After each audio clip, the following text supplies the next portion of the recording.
Et à partir de là, on a le pouvoir économique, là on peut poser la question effectivement d'un système qui fonctionnerait de façon différente. La commune de Paris, par exemple, 71, et d'autres révolutions qui ont posé le problème d'un autre type de démocratie sur une base économique nouvelle. Après, bien sûr, souvent, des révolutions. C'est des photos de gens qui ont le panneau Je dis non à CGO Bure. C'est l'un des deux projets pour lesquels je se bat.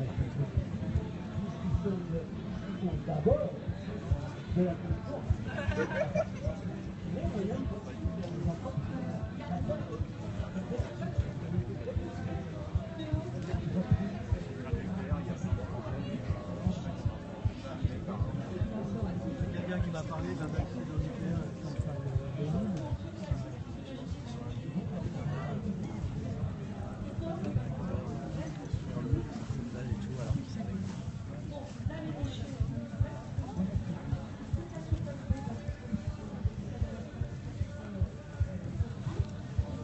Donc là il y a un gros programme assez chargé, j'aurais pas le temps de tout voir ce week-end sur justement Notre-Dame-de-Landes. Non, il n'y a pas de CRS, il n'y a rien, il n'y a que des gens qui arrivent au fur et à mesure de la journée et du coup il y a des petits stands. Là en gros on est là, au chapiteau 4 qui parle de Bure en fait.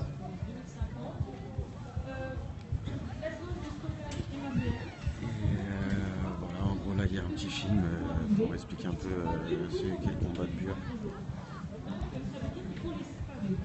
On aurait aussi peut-être des morts, peut-être des réels. Bon, ils ne sont pas dessinés là parce que pour l'instant le projet si Landrel fait des dessins qui changent d'ailleurs, hein, bien entendu, pour l'instant c'est encore en projet. Alors il faut savoir que dans cette zone en sous-sol, c'est potentiellement d'abord très radioactif, hein, c'est potentiellement explosif. Il y a des déchets, les manuels produisent un hydrogène radioactif explosif qui doit être ventilé en permanence. Donc ça veut dire que si on laisse descendre des trous, il va falloir ventiler pendant 130 ans au moins. Donc imaginez un petit peu, imaginez que cette ventilation elle est nécessaire et obligatoire et que si jamais il y a une explosion et un incendie, il n'y a plus de ventilation. Enfin, la ventilation accélérerait un incendie et si on l'arrête, qu'est-ce qui se passe? Donc voilà, c'est que des problèmes, mais ça, un expert indépendant, Bertrand Tuillier, qui a lui-même soulevé tous ces problèmes et les a portés à la place publique, il vous en parlera demain. Donc ça vaut le coup d'aller l'écouter parce que franchement, quand on a entendu ce qu'il a à dire, on se rend compte de l'absurdité, enfin, la folie du projet. Et puis, vous voyez des puits d'accès et de ventilation. Bon, c'est un peu schématique, mais c'est calqué d'après un schéma de Landrin. Et donc, vous voyez la partie C. Alors, la partie à gauche, là, c'est le bois de Juc. Et c'est là où les copains, ils vont vous en parler.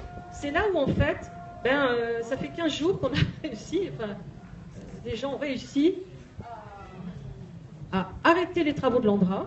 Parce que pourquoi l'Andra, qui n'a encore pas déposé sa demande d'autorisation de construire, qui devrait l'avoir en 2018, pourquoi elle a commencé à faire des travaux de déboisement? Voilà, elle veut commencer à clôturer toute cette partie-là.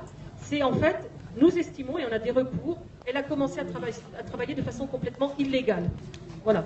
Donc c'est ce qui met en colère les habitants de Mandres-en-Barrois, donc le petit village qui est à gauche, parce qu'en fait, la forêt là, c'est la forêt de Mandres.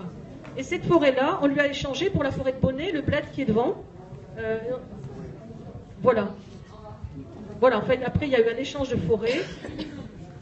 Et donc, voilà. Et donc, en fait, ce sont ces habitants du village de Mandres qui sont pas contents du tout, qui ont déposé un recours, qui ont dit attention, nous, on n'est pas d'accord sur les conditions d'échange du bois. Nous estimons que l'Andra, elle est illégale, elle n'a pas le droit de travailler dans notre bois. Et des tas de gens, des opposants, des jeunes qui arrivent, qui ont plein d'idées, plein d'humour, plein d'intelligence, plein d'énergie, et qui ont fait une occupation de ce bois. Moi, je dirais respect. Voilà, c'est super ce qui s'est passé dans cette forêt. Une plateforme avec des cabanes.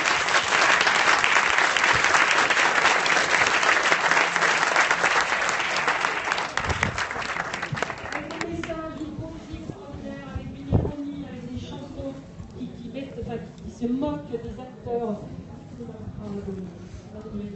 Voilà, c'est super. Et franchement, là, on n'a jamais réussi. Le labo, je vous ai montré tout à l'heure, on a monté en face dans les années 2000, il était déjà implanté. Et là, c'est la première fois que l'Android se fait booter hors de son terrain, du terrain qu'elle estime le sien.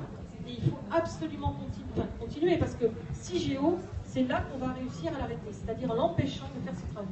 Et en attendant, tous les recours juridiques qui sont béton, on travaille avec des avocats qui font un sacré boulot. Et voilà, si la justice, elle n'arrive pas à trancher pour nous, ça veut dire que la justice, on n'y croit plus. Voilà.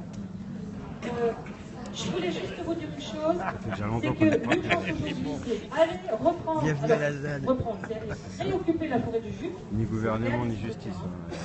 C'est aussi, lundi, il y a une loi qui lance une grosse phase pilote, une grosse phase de test, qui lance le début des travaux de 6Go qui passe au Parlement.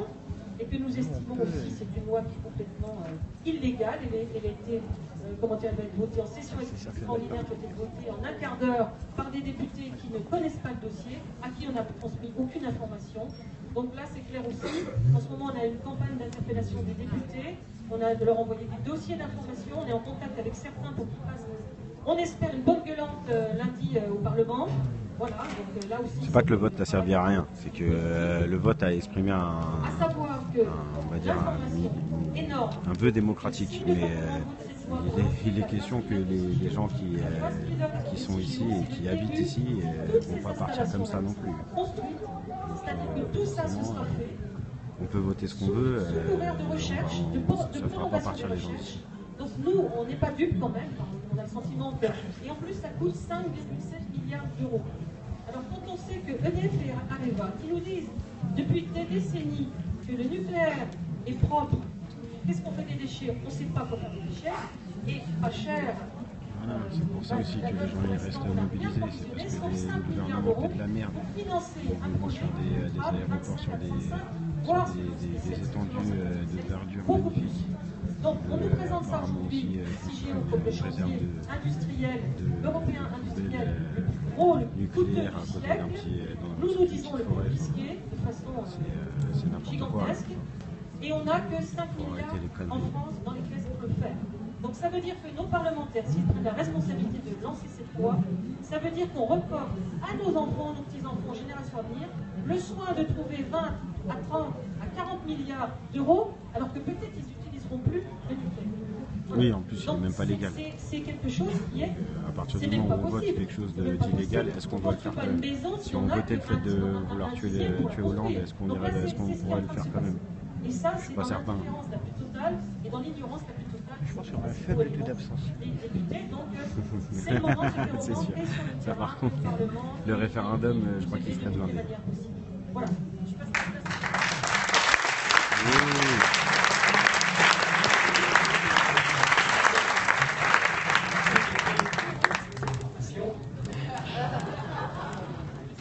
Enthousiasme et l'espoir quand même que tout est possible, y compris la victoire d'un projet aussi avec... Juste là, c'est où? Juste là. Une recommandation, c'est celle du temps, si on peut débattre.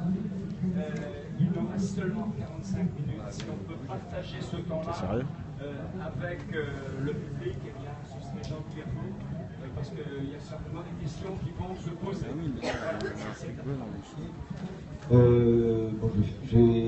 Tout ce qu'a dit Corinne est super intéressant, et donc du coup elle a dit beaucoup de choses. Je vais juste préciser sur la loi dont elle vient de parler. On a mené une action auprès des permanents, des députés, des sénateurs pour leur mettre la pression, leur expliquer en quoi c'était négatif de voter cette loi longuée. On fait un petit tour des chapiteaux, on a commencé par le 4. Là on va voir le 3. Voilà. Et donc on a mené des actions, on a applaudi, c'était complètement par Voilà, sous le chapitre 2, il y a des gens qui applaudissent. Alors, qu'est-ce qui se passe ici? C'est ce truc que je disais à chaque fois qu'on pose la question, on dit on va le dessus, il y a eu l'opposition farouche et c'est bon, on va d'accord. Bon bah attaquons en France si on peut, là, allons-y. Alors les journalistes, les mieux du monde, hein, ils font des reportages partout, chaque fois, voilà, on va en Italie. Enfin, voilà, ce que disait tout à l'heure dans un témoignage, là, ce qui était dit tout à l'heure, c'est parfaitement vrai. C'est des chapiteaux pour faire des âgés. C'est abominable ce qui se passe au Val Clarea aujourd'hui, le chantier tel qu'il est fait. Mais il faut savoir qu'à Saint-Martin-de-la-Porte, à 20 km de Saint-Jean-de-Maurienne, c'est exactement la même chose. Il faut savoir que c'est un camion toutes les 2 minutes. Que la saloperie, elle est pareille en France. Et ça, le moteur a été de dire, il va falloir quand même écrire quelque chose pour que ça passe autrement. Les dossiers ne passaient pas, les communiqués de presse ne passent pas moyen d'avoir plus de 2 minutes, une séquence, etc. Et le deuxième moteur a été de dire, peut-être que la presse, les journalistes...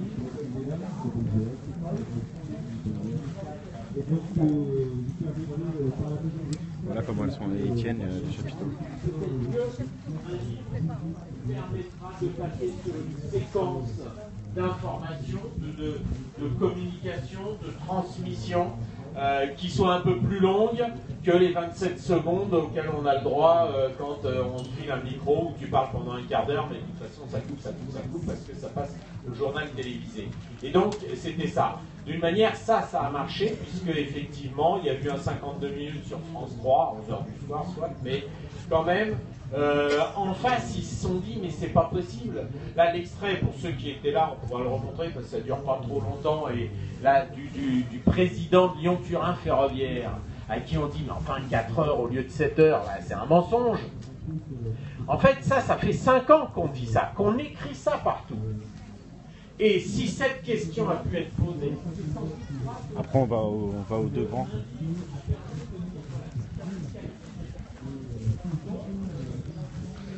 Je crois que c'est le petit chapiteau breton. Parce qu'il y a le drapeau breton.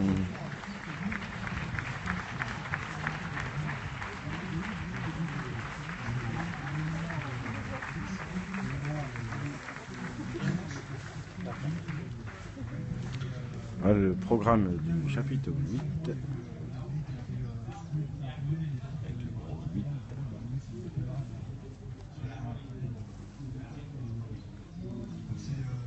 L'argent n'a pas d'odeur, c'est sûr.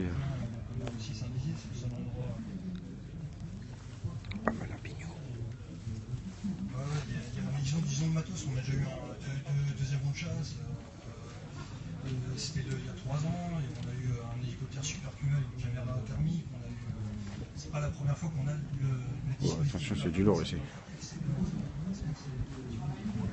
Ah, je parlais de violence. Ah ouais, carrément. Ils ont eu un avion de chasse à caméra thermique ici. Ils font comment pour nous retrouver dans les bois? Ouais, j'avoue. Non, mais l'avion de chasse, je veux bien l'hélicoptère à la limite. Il y a un avion de chasse quand même pour des manifestants. Ils s'en foutent. Donc ça c'est un des grands, des grands chapiteaux, c'est le chapitre 2. Le chapitre 2, là ils viennent juste de finir l'imager. Ça a abouti des adhérents, je sais pas de quoi ils ont parlé, j'ai pas eu le temps de venir. Et on va aller voir le gros chapiteau 1 juste à côté.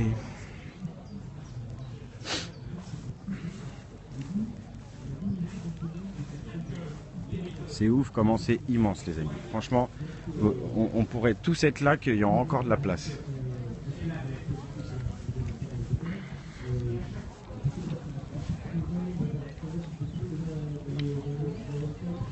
Ah ça se trouve, hein, c'était pour ça les rafales.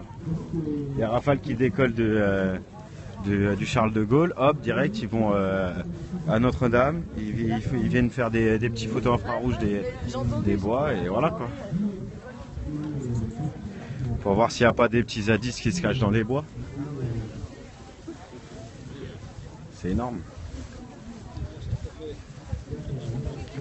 C'est énorme, mince. Ça chauffe. La lutte, mais pas le climat. Ouloulou.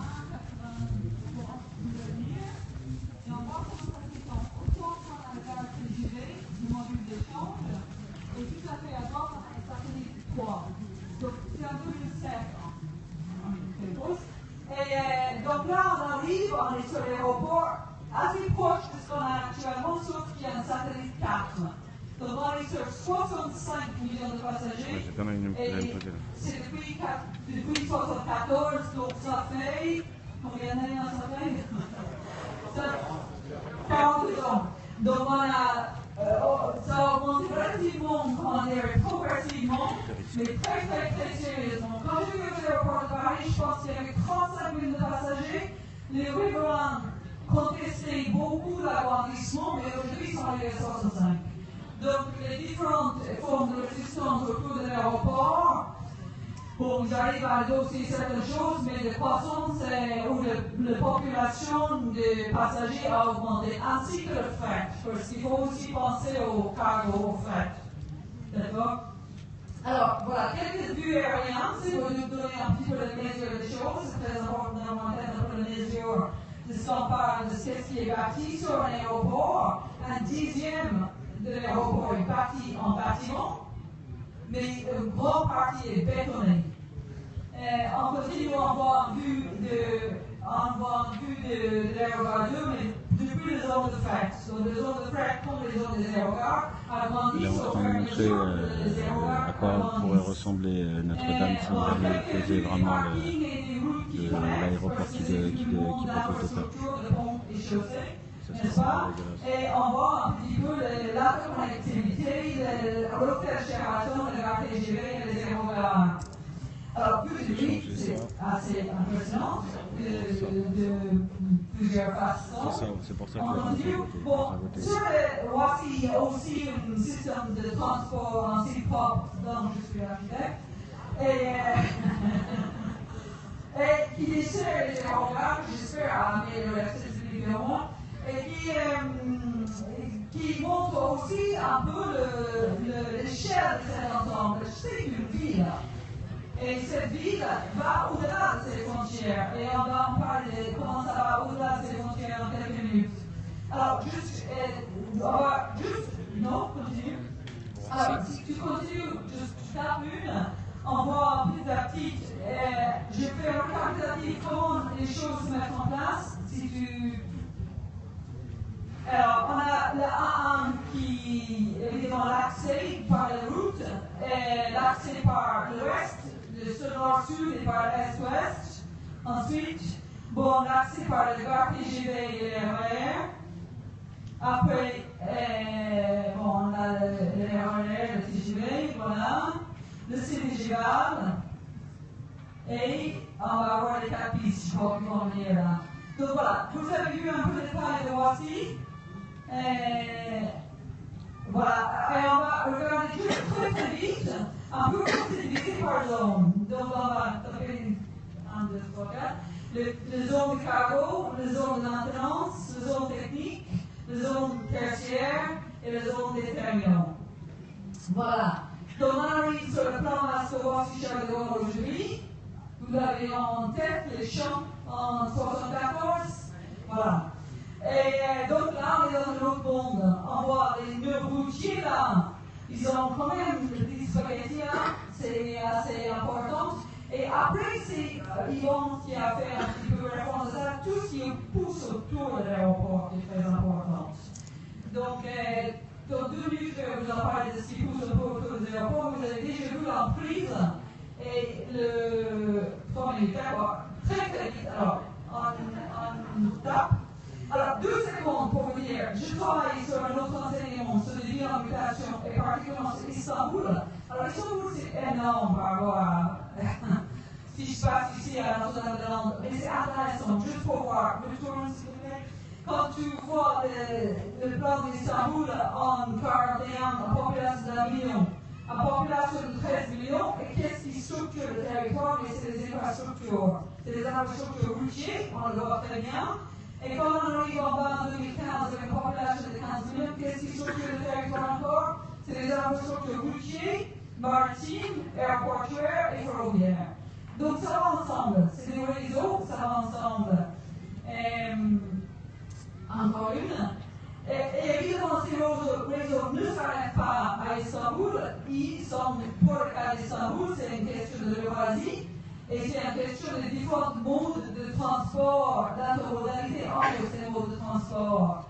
Et quand on arrive à quelque chose de plus mondain, il s'agit de ces global, tout ce qui est évidemment mondial, c'est la mondialisation des routes, c'est la question des flux.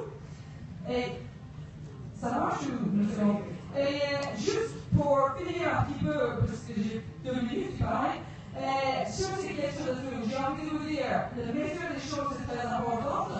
Et il ne faut pas non plus se contenter de regarder ce qui se passe à l'intérieur de la frontière, parce que ça va au-delà, au niveau sol et au niveau air, bien au-delà de la frontière de l'aéroport, de différentes activités et des différents enjeux. Les pensées, ce qui est très important aussi, si on prend la France comme exemple, les aéroports, les grandes infrastructures sont pensés par, on va dire, des cercles bien précis.